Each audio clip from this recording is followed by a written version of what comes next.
Hello, everyone. After a couple of weeks of a mid-season break in season 2, we are back with new episodes of The Road Less Taken, the weekly web series from Nexus Consulting, where we are in conversation with people who've made unconventional career choices and succeeded at them. My name is Venki Srinivasan, your host.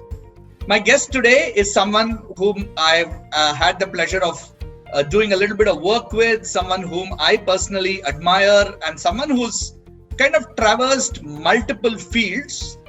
He's a very prominent academic, but you would have probably seen him as the face of a major political party in India. So he's someone who went from defining public policy, setting up the Center for Public Policy at IIM Bangalore after doing a PhD in Wharton Business School and a postdoc in the US and living there for many years. He then took the plunge into the rough and tumble of politics.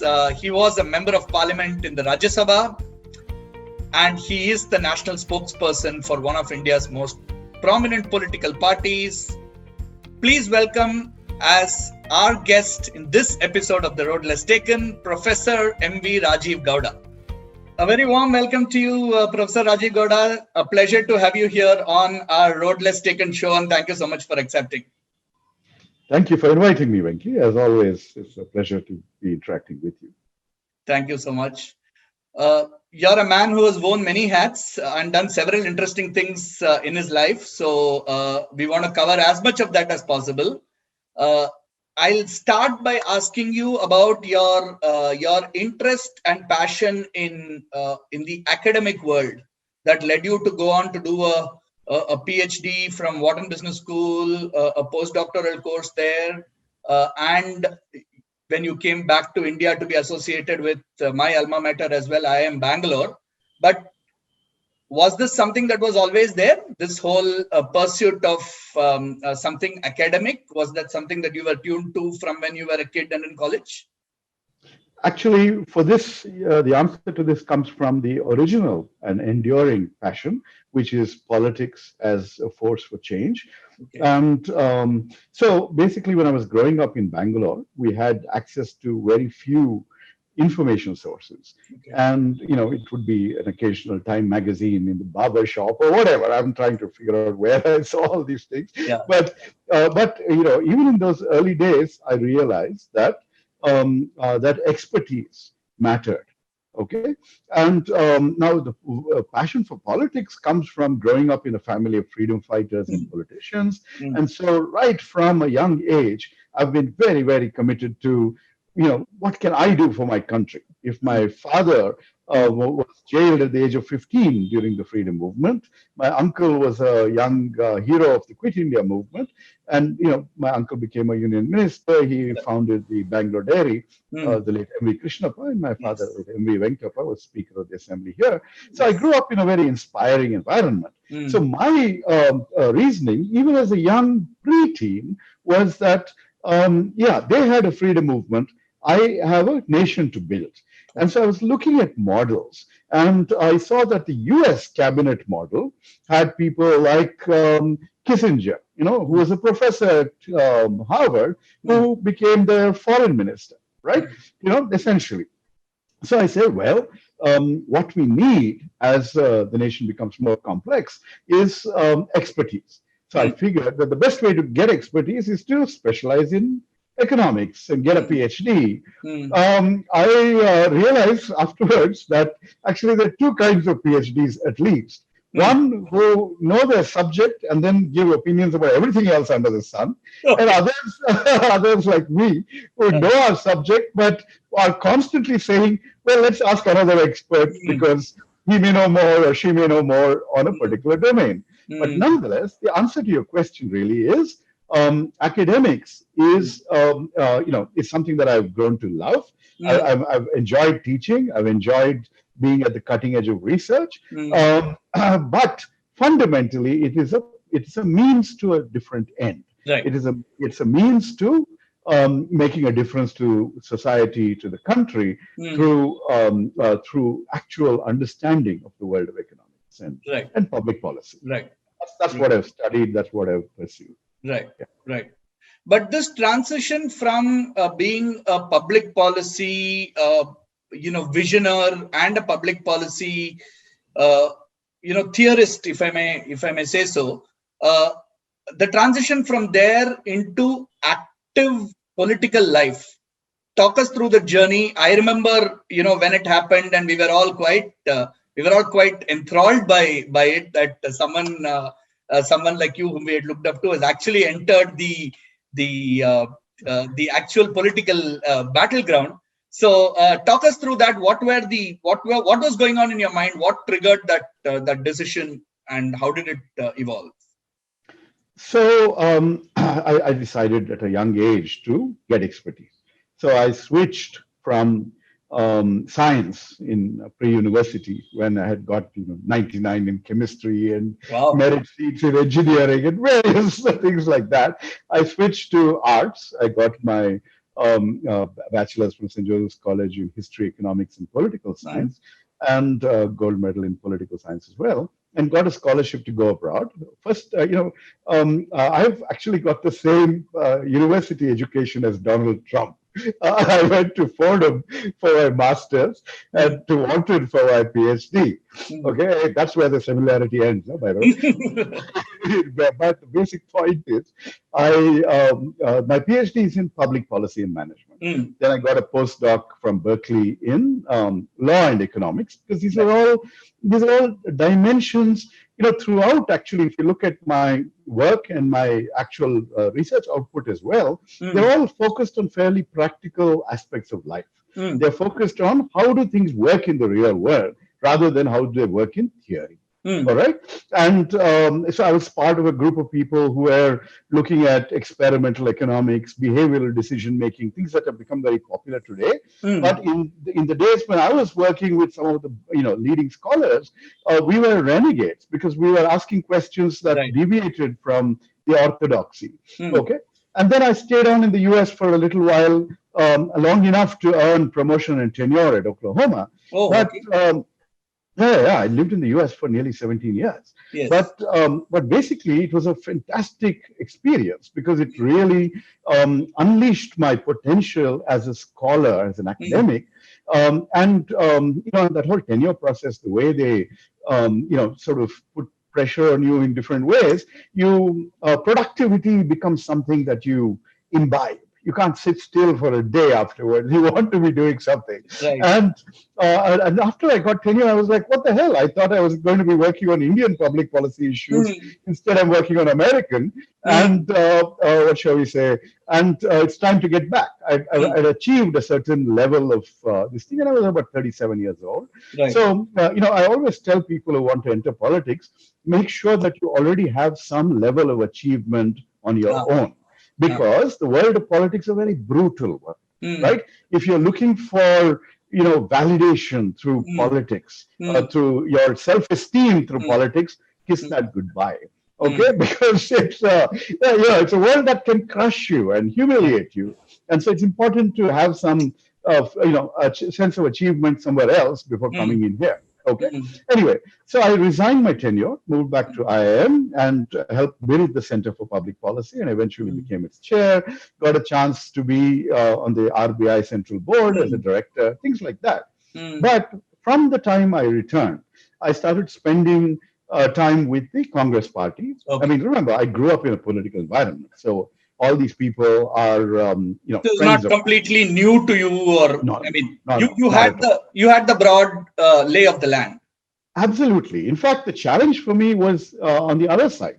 The political world was home, but when I wanted to build bridges, I'm one of the early people who tried to build bridges with the urban middle class, with the professional population, the IT crowd, all that. Mm. And the kind of hostility that I would get, Wow. the notion that, oh, you're a politician and therefore we shouldn't touch you, or we shouldn't be in our polite company. That was really something that, for a long time, that was a very, very bothersome hurdle. Mm. And part of the reason is because, that's the way politics had substantially evolved. There was a lot of corruption. And so even an idealist like me Mm. was viewed with a certain amount of suspicion. So the real challenge over the years has been that I've been trying to build, sort of a political breakthrough in Bangalore city, because I saw urbanization happening. I saw, there were other reasons. I had, cousins competing back home in my father's rural constituency and things like that. Okay, Mulbagal is where my father was elected from in Kolar district. And so I thought I had to chart my own path. Anyway, but the world of politics had also started to get dominated by money. And, since I was basically offering merit rather than money and muscle, it was a little bit of a... you were bringing in a different M altogether. Yes, the vitamin M was a different one. Yeah. Different vitamin M. Yeah, absolutely. Anyway, so the basic challenge was, how do you build this bridge? And so while I'd been working within the Congress party, and especially in the years leading up to 2004, I had a chance to interact with the highest levels. They were in the opposition. They welcomed someone like me with Congress heritage and commitment to the same vision and ideology. And I am professor with the Wharton PhD, whatever. And so they gave me a lot of openings, the central leadership. I was part of a small team that came together to work with Rahul Gandhi when he entered politics. I led the Congress youth campaign, launched it in Guwahati in 2004. I was part of the Shimla brainstorming session. But when it came to the Lok Sabha ticket for Bangalore South against Anant Kumar, at the very last moment, I was cut, and it was given to a very successful, wealthy man. Yes. Anyway. Now, so this is a long-standing joke between me and the late Anant Kumar. I would always run into him before an election and say, "Have you packed your bags?" And he would say, "Why?" And I would say, "Because I'm coming to defeat you." And, and then somehow, maybe he had a role in it. I would not get the ticket. Okay, and that used to happen. Then finally, So I did many things, right? I mean, for example... Was that a personal sense of disappointment, not getting that ticket? 2004, when I didn't get the ticket after tremendous momentum in those early years. And when the party won, most of the members of that team, Rahul, became MPs and ministers later on. I was frankly depressed for a year. Really, it was a very, very bad stage. But after that, I've never looked back.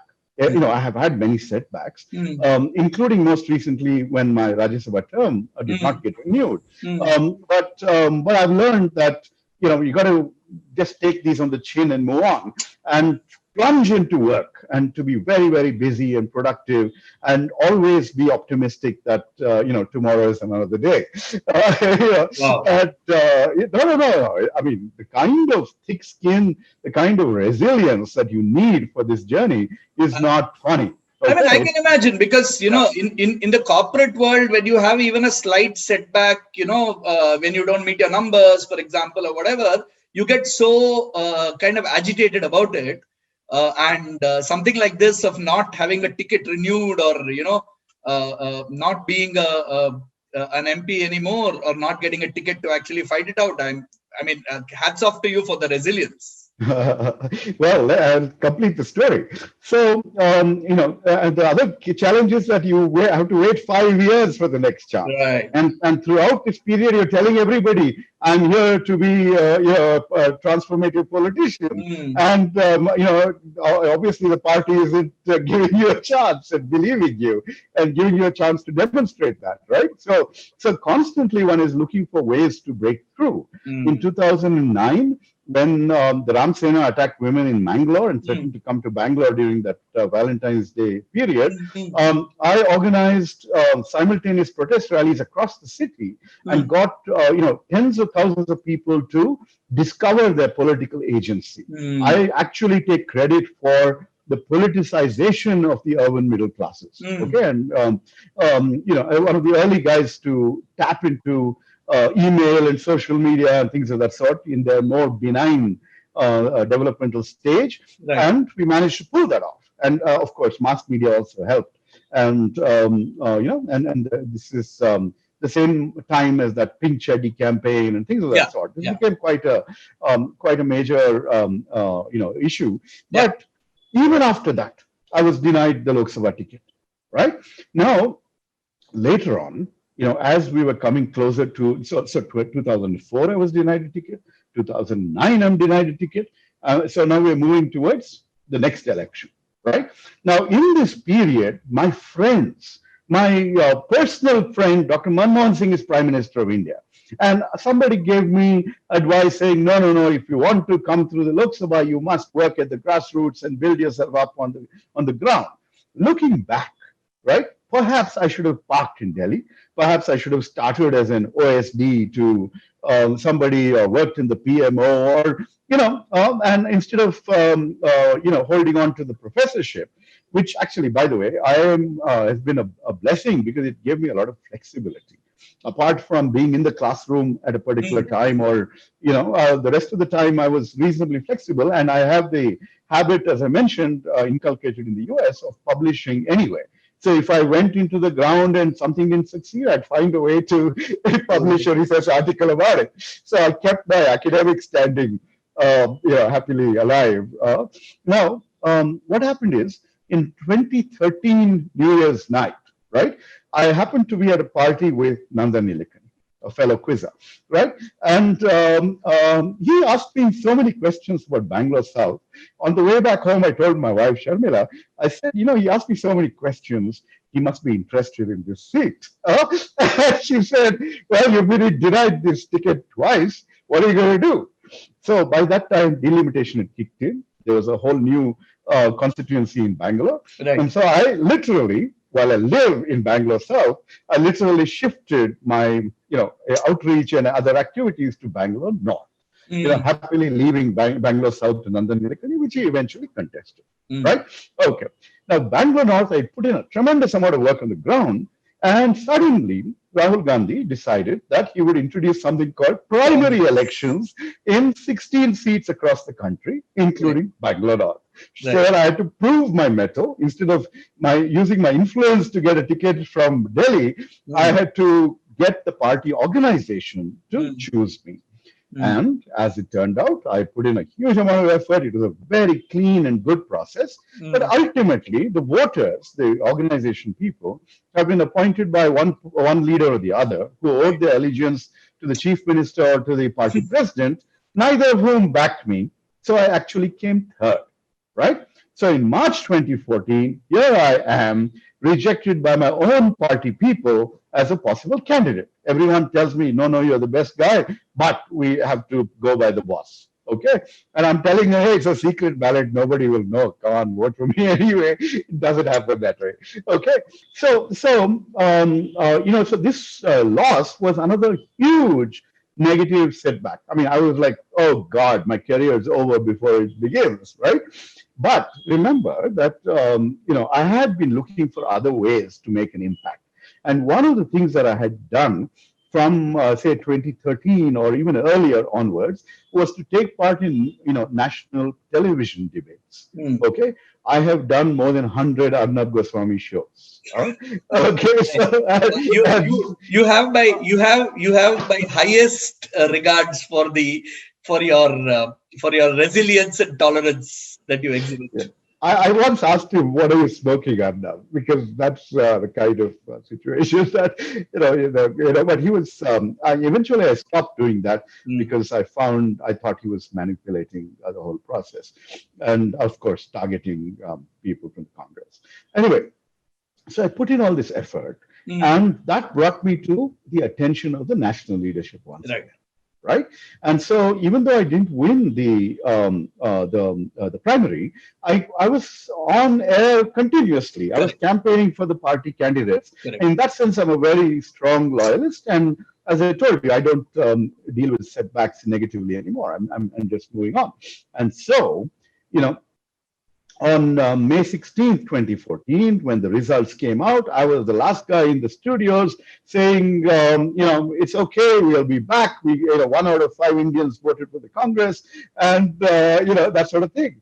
Somebody must have noticed because, even though the party was in shock after that, within 3 weeks, they had to choose candidates for the Rajya Sabha and the Legislative Council. That calendar has its own cycle, right? And so, out of the blue, the party leadership looked at who were up for re-election from Karnataka Congress. Our former foreign minister and chief minister, Sri S. M. Krishna, was retiring. He was 82 or something like that at that point in time. And so Rahul Gandhi basically decided, and Sonia Gandhi ji also supported the decision that it's time to bring about a generational change. Right. It's time to invest in youth. So at the youthful age of 50, I was given a break. Okay. And, now this replacing Mr. Krishna with me came as a shock to a lot of people. And so there was a little bit of a buzz around that. Right. But basically, it was a very positive investment on their part, because they said, look, here's a guy who is committed to the Congress, who brings a lot of expertise. And they gave me the task of building the research department of the Congress party to be an internal think tank, to support our MPs. And, so since then, I've been doing a lot of work, but a lot of it has been internal to the party rather than on the ground and visible to the world. So that's been what's going on. But the break came because of my loyalty, my commitment, and my willingness to continue to fight regardless of setbacks. Yeah. Okay. And the fact that they will also see me as someone who will contribute, and I've done that. Okay. It's unfortunate that I was not renewed this time. There was only one seat, and the party wanted to reward Mr. Mallikarjun Kharge for his, decades of contribution to the party. So I continue to head the Congress Research Department, and hopefully I'll be accommodated in the future, or I have to start thinking again about Lok Sabha and things of that sort. So let's see.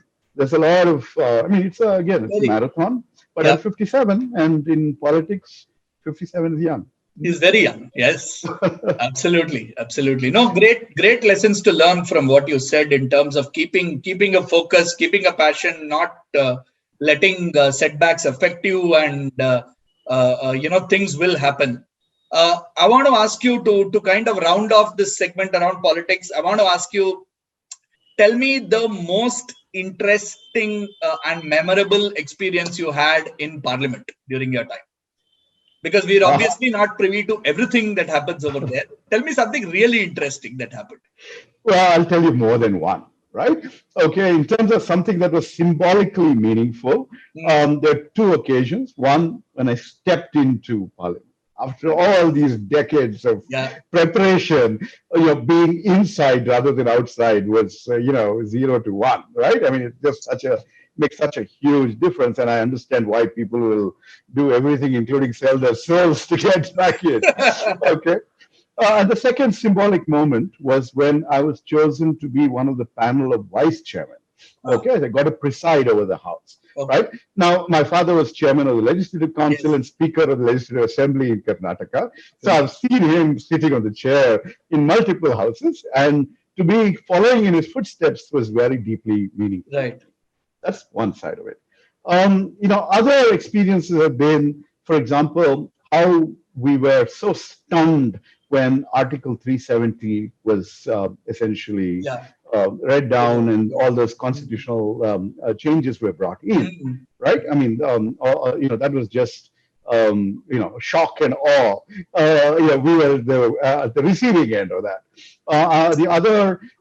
There were other times when the party often gave me a chance to lead the debate, from the opposition side on issues. And, once I had a very interesting time where on the insurance bill, I was the lead speaker, and on the other side, the person piloting the bill was Jayant Sinha. Jayant and I had entered the University of Pennsylvania together in 1985.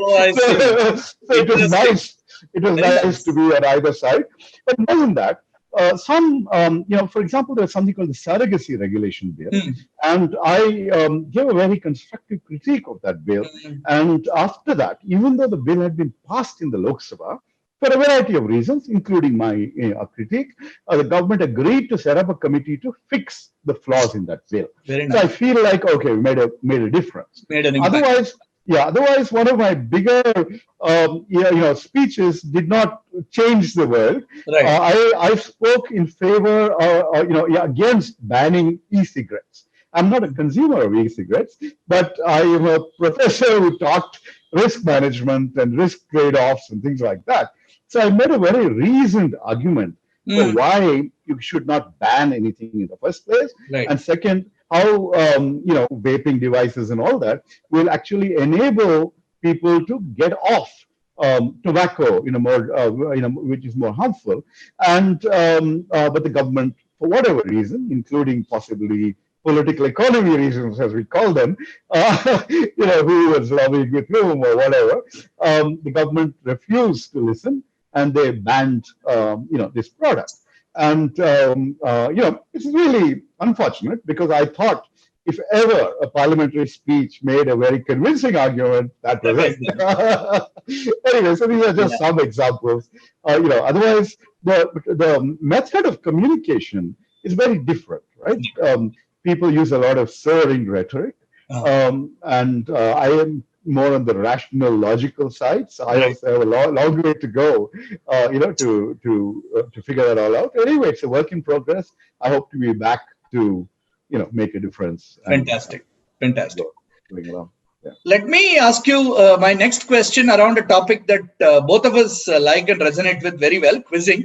You've been a fantastic quizzer yourself, and you've also been instrumental during your college days in setting up one of the finest quiz associations in the country, the KQA, along with the late Wing Commander Mulki. And KQA is now, of course, in its 38th year of existence. So tell us about how quizzing has been a part of your life. Have you seen it kind of help you in circumstances and cases? And tell us about your quizzing life. Okay, quizzing is something that I've been excited about from the earliest days when I discovered it, which would be my early teens in school. And the first quiz that I happened to win something in was organized by Dana Bank, and we got a bank account and some amount of money for that. For the longest time, it was there. Anyway, and then there were very few quizzes in those days, and there was something called the Lekak Student of the Year competition, which also had a general knowledge quiz as a segment to it and things like that. And I was a finalist. I didn't win that year, but what shall we say? And that we had we were interviewed afterwards by people like U.R. Anantmurthy, and it was a very, very intense affair. It was very good, and this was when I was in my pre-university days. Okay. And in college we discovered the world of cultural festivals, and the people would take part in debates, in quizzing, in numerous other mind sports, right? Okay. And when it came to debates, there were actually people who were way better than me, and so I stuck to my capabilities and my strengths, which was, and my passion really.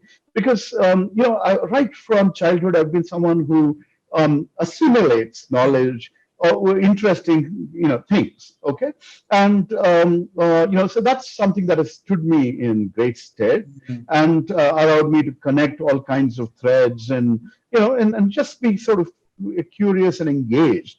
And that's actually very helpful for a politician as well, because we need to be actually knowledgeable about everything under the sun. And we need to be, people expect, that we are PhDs in a few hundred subjects, actually. Anyways, so when, KQA happened in a very chance way. Right, I had been a regular quizzer in the college circuit, and Wing Commander Mulki had apparently seen that. And so when he wanted to set up something, he called a meeting at Jagdish Raja's house. Jagdish was a major theatre personality, right. and from the college circuit, he called me and one more of my classmates called Thomas Luke. And then we got discussing it, and we said, hey, fine, sure, we want to start an association, why not? Let's do what we can. Nice. And so I was it's his initiative. I happened to be along for the ride at the right moment in history. And but I did help organize events to bring more college people Right. into things, raise some initial funds through ads for the civil year, whatever we did. And then I lasted all of 1 year, and then I went off abroad. But I would come and visit him every time. Of course. And then I would see how people like Movin Miranda, Anushtop, and Ochintya, and Arul Mani, and everyone else had really made a huge difference to sustaining it, strengthening it, and helping it grow, into the powerhouse that it is. Yeah. Now though, it is, in my view, a little too esoteric for my limited knowledge. And, so I'm very happy when 2-3 things happen. That Mahaqwizza, which is a solo, I'm always, surprised to see that when I take it, I score within the top 50 of India. Yeah, always. Okay. Always. Yeah. And what shall we say? If there's a Karnataka quiz or a family quiz or a Bangalore quiz, I do all right. Yeah. But most others, it's very hard to even break into the finals, right? So it's a little bit of a challenge. But I'd like to do what I can to promote the whole sport. And for me, one of the breakthrough moments was making it to the Mastermind finals. Yes. Right? Yeah, that was something that seemed to... What were your Mastermind topics? Do you remember? Of course. Yeah. The first round, I hadn't even really thought through what all this would be. Because I hadn't watched Mastermind in India. I had come back from the US. Okay. I'd come back from the US. Okay. AQA had issued a notice saying, we're doing a trial for the Mastermind. I also, in the middle of... between sort of some lunch date and a morning show or evening show or whatever. So I went and did the quiz, and I was selected. And then they asked for topics, and I said, okay, I'll do American politics since I've just come back from America. They said, no, you've got to be much more specific. So I said, okay, American politics, the Reagan years. And because I'd lived through most of them, not all of them, the second half of them. Anyway, so I in the US, so that was it. And then when I got through that, I realized what it's all about. That you need to choose a topic where the quiz master cannot come up with questions that you don't know answers to. And so the next round I chose the Rashtrakuta Empire, which is historically successful Kannadiga Empire. So this is my sort of tribute to our state and our roots and language. And lo and behold, again I won. And so I ended up in the finals. So there I decided to choose the plays of Girish Karnad. And things went very well. It's just that I ran into Archana Garodia Gupta, the mastermind of masterminds, who beat me in the final. What can I say? Fair and square. But it was a great experience. It was,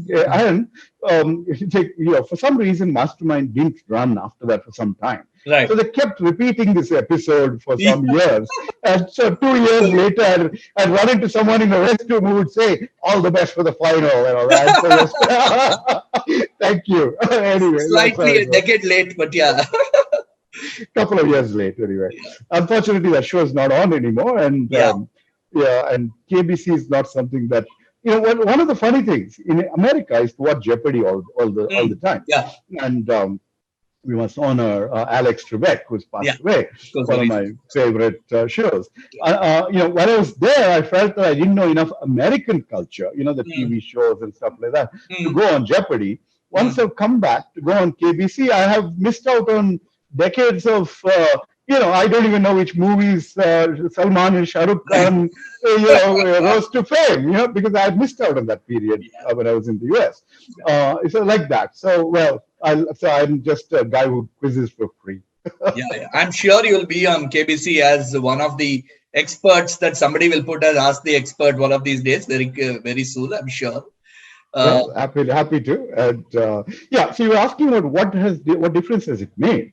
Well, it's made me continuously curious, given me the ability to train my synapses to connect in such a manner that we are always, alert. It's good for TV debates. It's very good as a professor, actually, because you're in a position to ask interesting questions, whether it's in interviews, to bring in quizzes as part of a classroom exercise to make the lecture come alive. A whole bunch of things like that. And the last thing is I used to conduct quizzes for my children's birthdays. It was the highlight of the entire school birthday calendar. And my Fantastic. wife would say, I think you're doing this to impress their mothers, but nonetheless, whatever the fact is that my kids would come and say, Dad, you better have a good quiz this Good time, quiz. a Very good nice. connection round and all that, Very So nice. that's how it was. Very And, nice. finally, when my daughter in ninth or 10th grade, she said, this year we're not going to have a quiz, my heart was broken. Sure. Anyway, Yeah. so, Yeah. Okay. Okay. So we are not going to let you go without a quiz. So we will do that very shortly. okay. Before that, Mhm. one final question. Actually, two questions rolled up into one. Uh, the whole sphere of politics in India, as it's organized today, does not seem to be overly appealing to uh, anyone of a certain kind of let me say educational and socioeconomic outlook and perspective. uh, I haven't heard anybody young profess that they'd like to get into politics or even into public service. What's your take on that? Do you see that changing with more people like you being in this whole sphere and realm? And if there are people who indeed want to come into this, what is the one piece of advice that you would give them? I know you said earlier that have an accomplishment yourself before you enter this, but what else would you tell? See, the world has become much more complex, much more costly. And so the barriers to entry are very significant.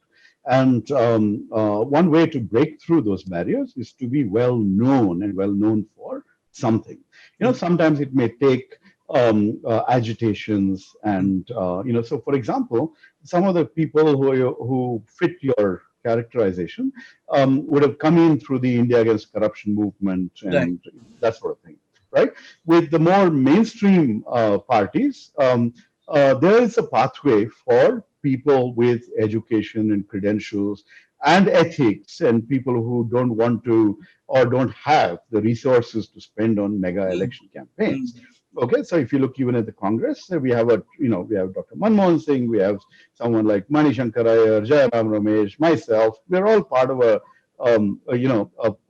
career pathway within the party where we're there because of a combination of things, but actually our ethical commitments, our educational expertise, all of those things really are being rewarded. Okay, and our willingness to to rough it out as well. Okay, right. now the other side is maybe, so this is what calls for creativity, Mm, right? You need to figure out how are you going to become visible to the public, so when youngsters come and ask me, I say, you come and work with me, you come and work with other parties, learn the ropes, figure out how you can make a difference, because it's also for me, after all these years of preparation, it's still hard to make an impact. And so fundamentally, one of the other ways is to be a sports star or a film Yes, star or yes, a yeah. star, because it's just that media coverage that's so Mm, crucial to mm, making people aware of your existence. And some of the people use notoriety, right? When they keep coming up with provocative statements, that are polarizing, that gets you in the yeah, newspapers, yeah, and and there's no such thing as bad publicity, as yeah. somebody said, Right. right? And so there are all these other methods, and parties are often looking for shortcuts. They say, "Oh yeah, here's this Right. Olympic winner. Sure. Here's this film star. Let's give them the ticket. You may have Sure. worked for 5 years. On the last day, somebody else gets it, right?" So it's a very tricky situation. But part of the problem is that the same population that you're talking about Mm, has caused this problem, right?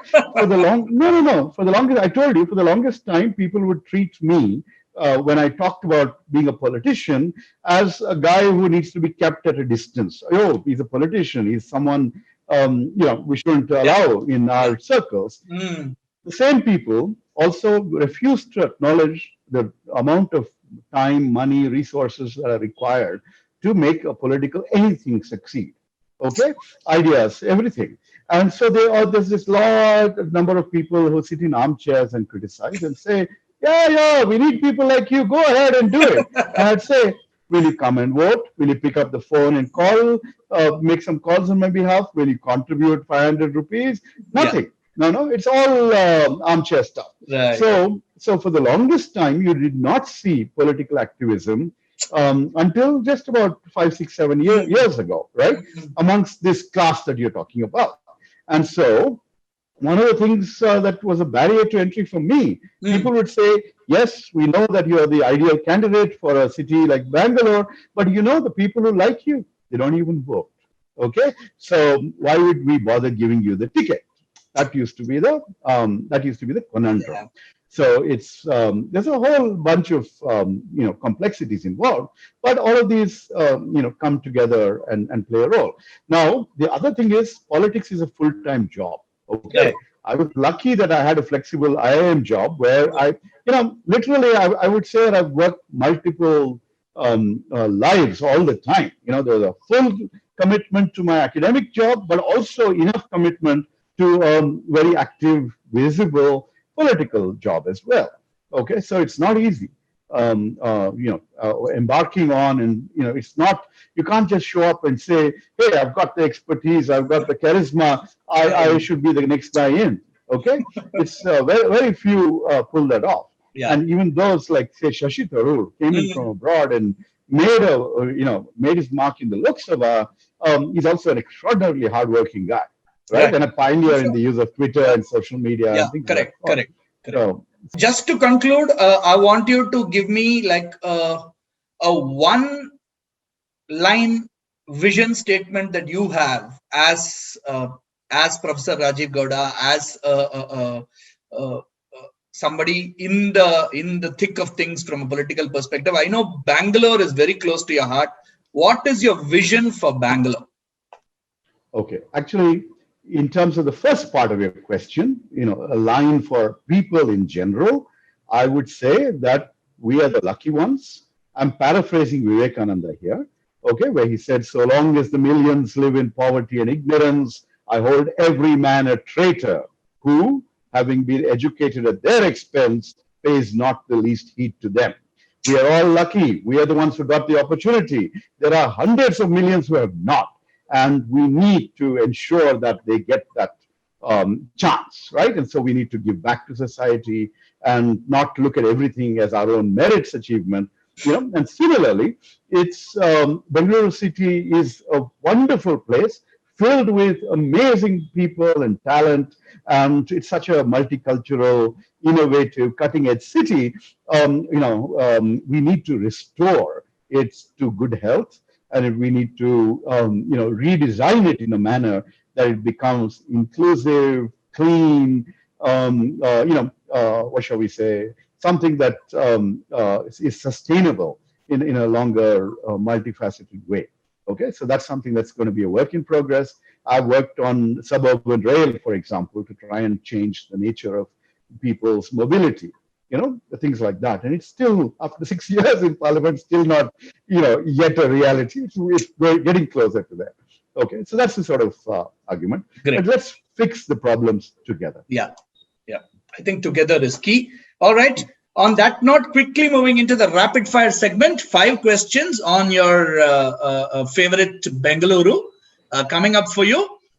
So quickly make guesses. I'm sure you'll get most, if not all of them correct. Okay, let's start. The Irish consulate in Bengaluru is co-located within the premises of which major Bangalore company? It would be Biocon, I would think. That is correct. Yeah. Okay. The Oriental Insurance Circle in Bengaluru was renamed many years ago after a record-breaking achievement by a Bangalorean. Who was it named after? Anil Kumble. That is correct.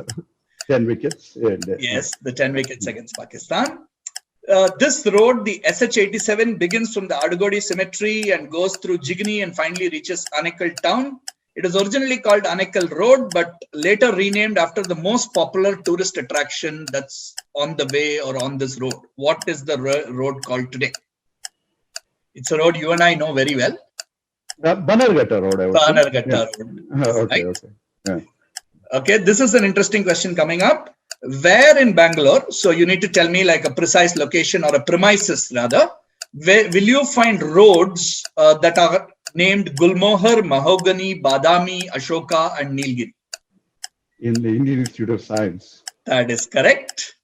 And the last question, a very easy one for you because it's roughly from your part of town as well. Which prominent author who also has a road named nearby has a statue for himself in near Bugle Rock in Bangalore?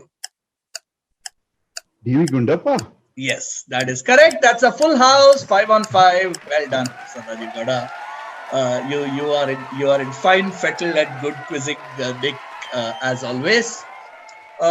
Thank you very, very much for sparing your time. I mean, we are in the second season of TRLT, and this is the first time we've had somebody from the broader political space come and be part of the show, because I certainly felt that even though you do come from the background, the specific path and road that you have taken is definitely very different. So thank you very much for sharing your thoughts, your perspectives, and hope to see you back representing us in the Indian Parliament once again very soon. Thank you. It's been a pleasure. Thank you, sir. So we heard Professor Gowda share his experiences, talk about how his academic education in the US shaped his thinking, shaped his perspective, how he realized that to make some of his thoughts, ideas, and theories work, he had to actually enter politics, the disappointments he faced, how he's been resilient about it, and how he continues to carry on really with his life's mission of taking everyone together and making a difference.